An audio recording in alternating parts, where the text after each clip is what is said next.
Alright everyone, welcome back to another video. Last time we left off with the big gun roars. Now on to the Germans reversed in Crimea. December 30th, 1941. Russians retake 2 towns.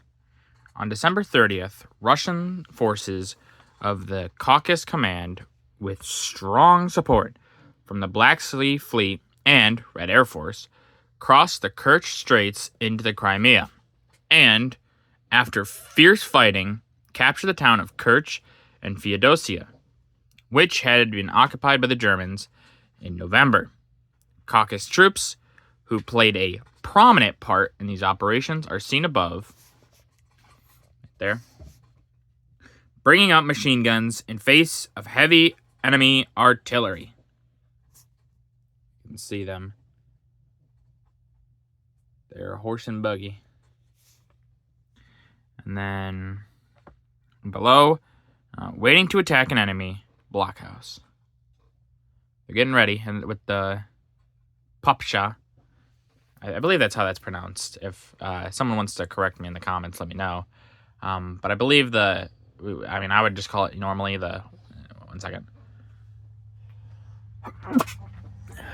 Sorry about that. I would normally just call that the PPSH, but the Popsha, I think, is how it's technically supposed to be pronounced. But, yeah, they're ready to go storm them with their Popshas and take down the enemy. Manila evacuated. Japanese move in. December 31st, 1941. Japanese advanced in Luzon.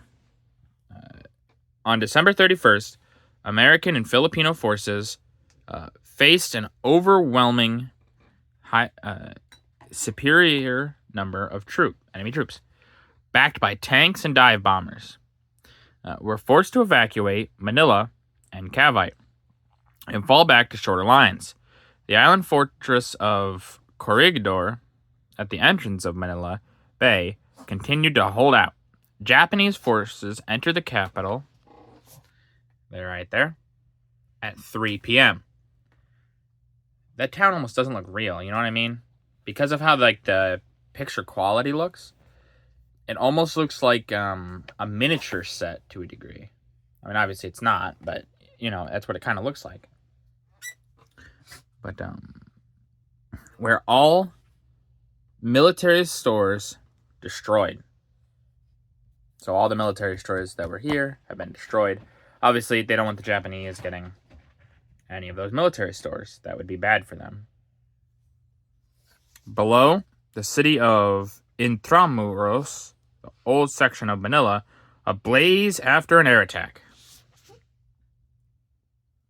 So there we see the old section of the town that has been kind of obliterated from that air attack. I mean, it's in flames. There's lots of smoke. You can see all the smoke through here.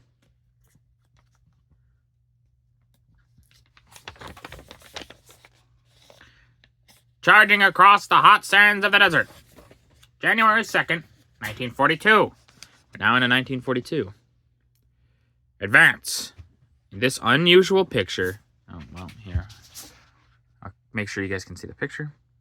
In this unusual picture, British infantrymen are shown advancing in the double across the open desert outside the seaport of Tobruk during one of the phases of the Battle of Libya, during Great Britain's second offensive.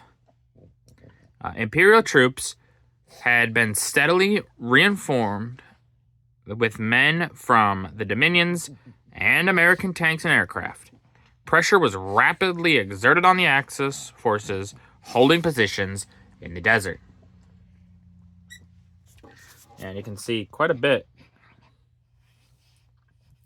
You can see the infantrymen advancing. And now you must think, this is January. And sure, that's usually a colder month. Especially where I live, that's the middle of winter. But here, that must have been hot. It must have been blazing hot. I would not want to be those men. I can say that much.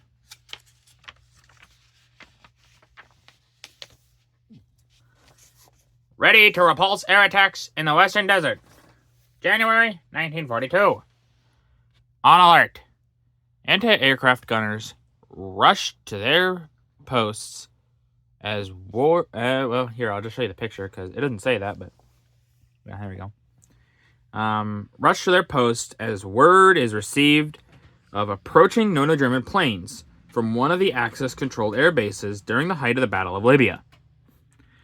While Axis forces had control of the air during the phase of the engagement, British anti-aircraft gunners had very good access and were able to bring down hundreds of enemy planes at a small loss in men and equipment.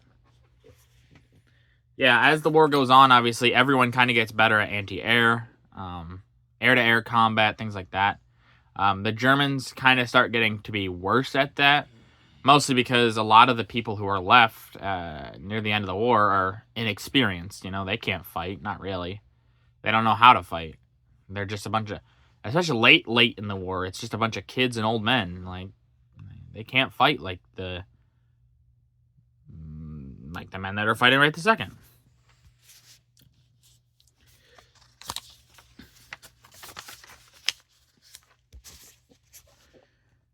Japanese drive for Singapore gains momentum.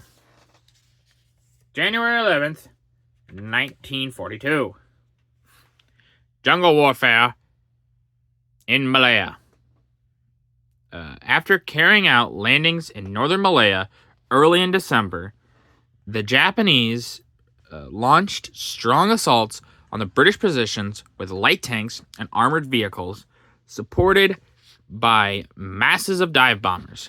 Further landings on the coast behind the British lines seriously threatened the defenders' flanks and forced them to carry out a series of tactical withdrawals in face of a strong enemy presence or pressure.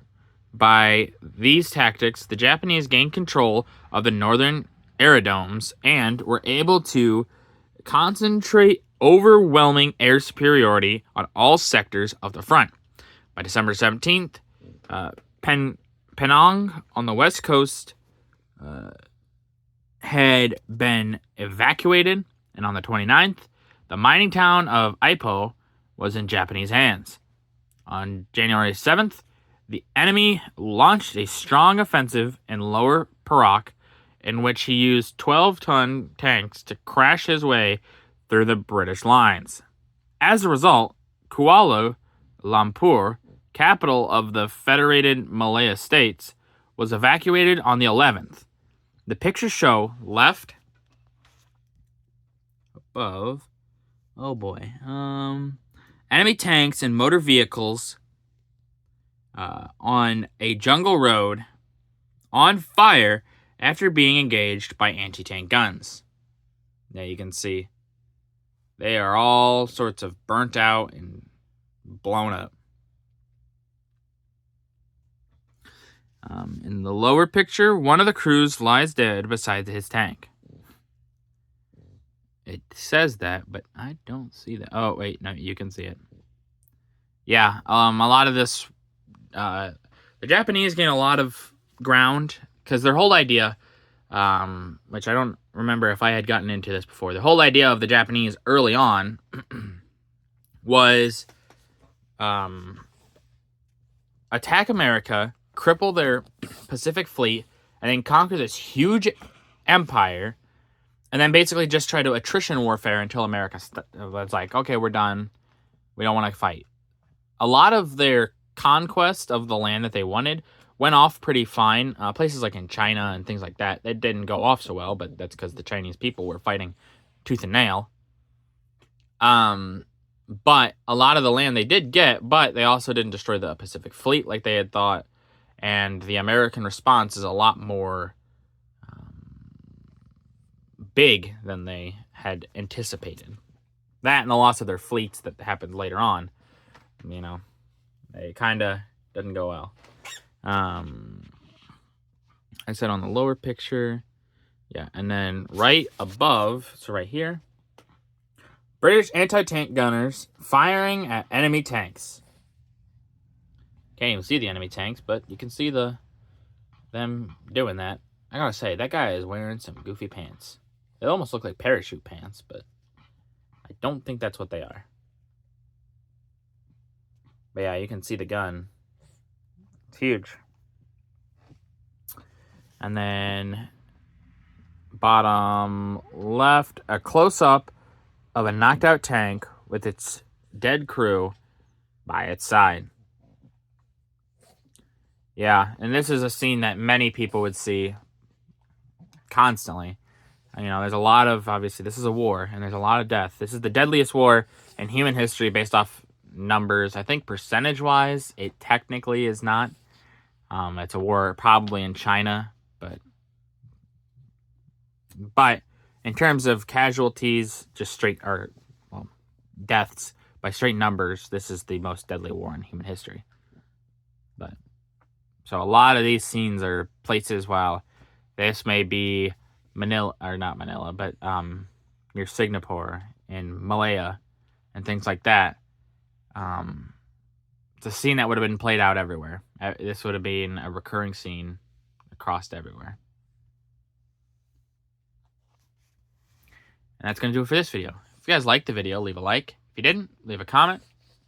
Tell me what I can improve on. I really appreciate the feedback. I've gotten some good feedback. Definitely helps. And as always, subscribe. It really helps out the channel. Thank you.